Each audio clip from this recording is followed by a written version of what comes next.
I welcome you to the Canto-11 of Nandini Sahu's long narrative poem, Sita, a poem. The post-structuralist notion of a dispersed self operates as a leitmotif throughout the body of this long poem, Sita.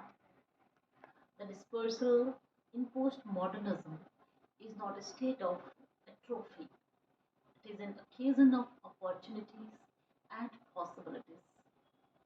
Sita, a poem, seems to follow that postmodern formulation.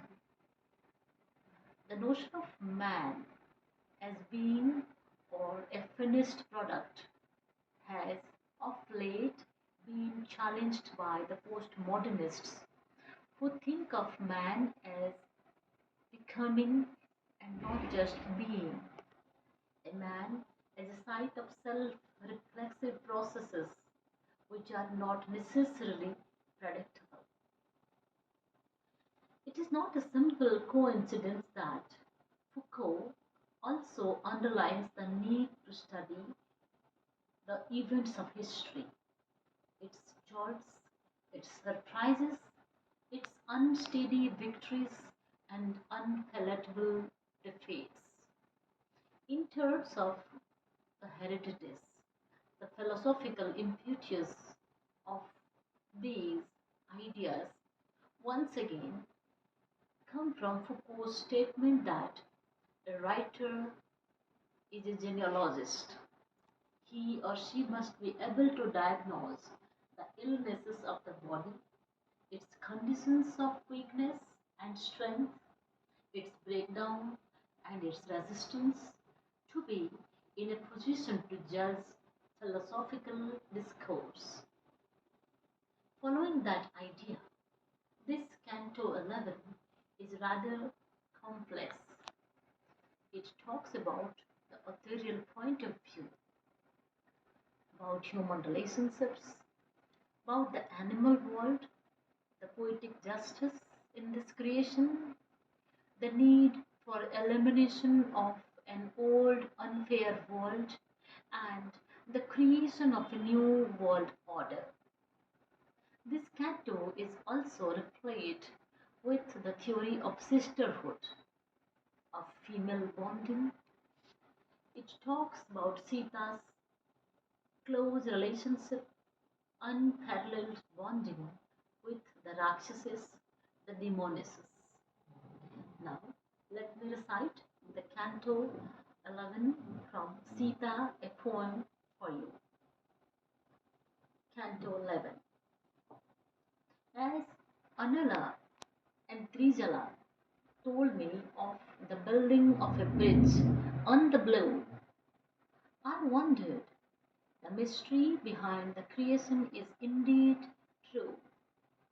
I thought of my eventful life at that vintage point, my birth from the womb of Mother Earth, who stands for color, vivacity, my foster father Janak, called Videha, who was the quintessence of asceticism, purity, beyond any appeal for material pleasure.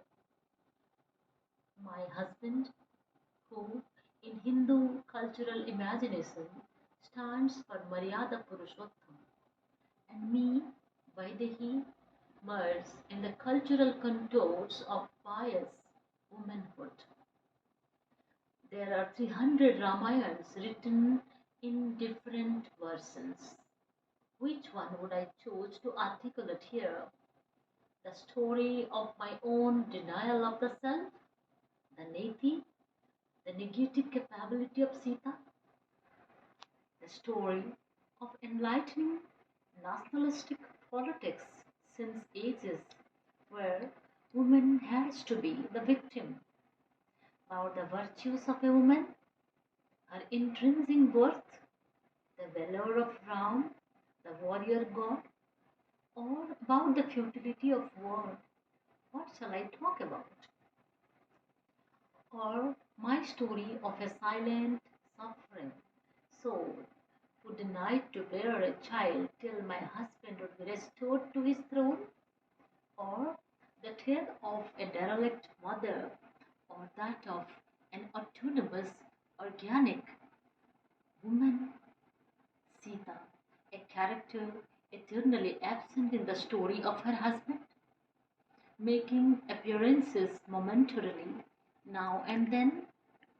At that moment, I was jerked to consciousness by Trichala, who told me the story of the bridge on the blue, Ram's race, and the lackadaisical ocean god who didn't appear at first in person.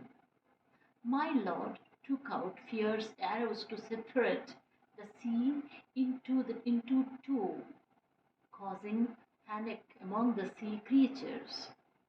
Here I remember the Holy Bible, the story of Moses from the Old Testament, the procession of Moses in its long journey to Canaan, encamped thrice in the Egyptian frontier, in the great bitter lake, and at the northern trip to the Red Sea.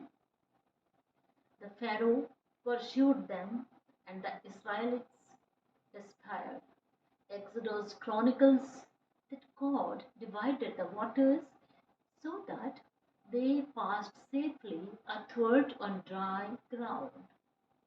When the Egyptian army endeavored to follow, God endured the waters to return, open them, and drown them. Moses' troop came to Elim, where 12 water springs and 70 palm trees greeted them. From Elim, they set out. After 45 days, they reached the wasteland of Sin between Elim and Sinai. From there, they reached the plain Red Film, crossing the Red Sea.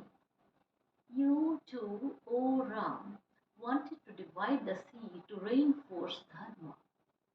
Viewing your angst, the sea god appeared instantly, folded hands, advising Nala to touch each stone that would float in his touch, as a boon he had received that if he touches a thing that would float on water.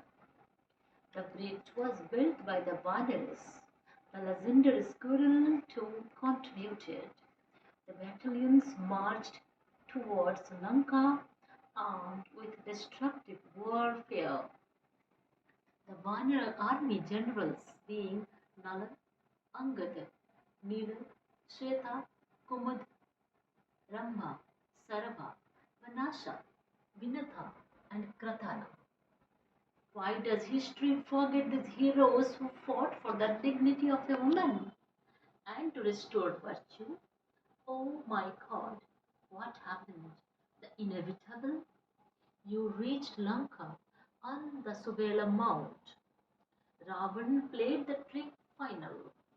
His most powerful sorcerer, Vidyusa, produced your head. Your husband is slain. You are helpless now, I was told. I was shocked to death. I fell unconscious.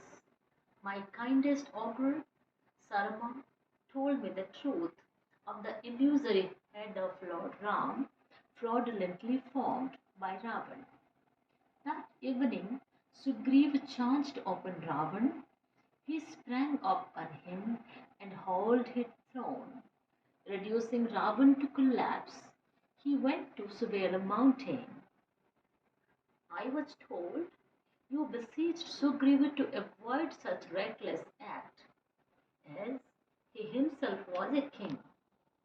Monkey generals beleaguered the four Lanka gates, Lakshman along. You sent one last time Angad as your envoy to reason with Ravan and review this fanatical drama, but in vain. Both the battalions were ready finally. Terrible roars, reverberated the air, water, earth, sky. Rakshasas festooned with terrible weapons, and monkeys bedecked with trees, stones, and teeth. The civilizations have seen men fighting men over women. In the Iliad, Odyssey, the Mahabharata, and the Ramayana, women has always been a trophy, a guiding agent for men to show their bravado since time immemorial.